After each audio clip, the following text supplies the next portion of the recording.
নমস্কার বন্ধুরা, নতুন আরেকটি ভিডিওতে তোমাদের সকলকে জানাই স্বাগত। তো আজকের ভিডিওতে আমরা যে পঞ্চায়েত রিক্রুটমেন্ট হতে চলেছে, নতুন সরকার আসার পরেই একটি বড় ঘোষণা করেছে যে পঞ্চায়েতে 10,000-এর বেশি কর্মী নিয়োগ করা হবে। তো তার জন্য যে রেজিস্ট্রেশন সেটা শুরু হয়ে গেছে। যদিও এখনো কোনো নোটিশ বেরোয়নি, তবে রেজিস্ট্রেশন প্রক্রিয়াটি শুরু হয়ে গেছে। তো প্রথমেই বলে রাখি যে রেজিস্ট্রেশন প্রক্রিয়ায় শুরু করার জন্য প্রথমে এই ওয়েবসাইটে আসতে হবে। West Bengal panchayat recruitment management সিস্টেমের একটি নিজস্ব ওয়েবসাইট রয়েছে। এখানে আপনারা আসবেন এবং ওয়েবসাইটে এলে এই পেজটি প্রথমে তো এই পেজটি প্রথমে আসবে এবং এখানে দেখা যাবে যে এখানে বলা হয়েছে বর্তমানে এই পোর্টালে শুধুমাত্র রেজিস্ট্রেশন ও প্রোফাইল সম্পূর্ণ করার প্রক্রিয়া চলছে। আগামী দিনে ডিস্ট্রিক্ট লেভেল সিলেকশন কমিটি ডিএলএসসি তাদের নিজ নিজ শূন্য পদ বিজ্ঞাপনের মাধ্যমে ঘোষণা করলে আবেদন করার প্রক্রিয়া শুরু হবে। এনারা বলছেন নিয়মিত আপডেটের জন্য পোর্টালটিতে নজর রাখতে। তো চলুন দেখা যাক কিভাবে রেজিস্ট্রেশন করা হয়। তো এই যে এখানে রেজিস্টার নাওয়ে ক্লিক করলাম। রেজিস্টার নাওয়ে ক্লিক করার পরে এই পেজটি ওপেন হলো।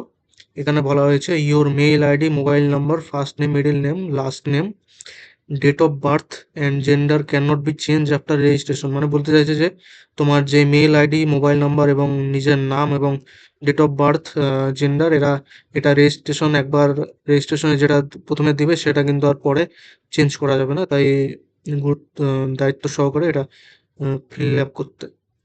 তো প্রথমে এখানে নিজের মোবাইল নাম্বারটা এন্টার করবে, তারপরে নিজের ইমেল আইডিটা দেবে এবং তারপরে নিজের প্রথম নাম,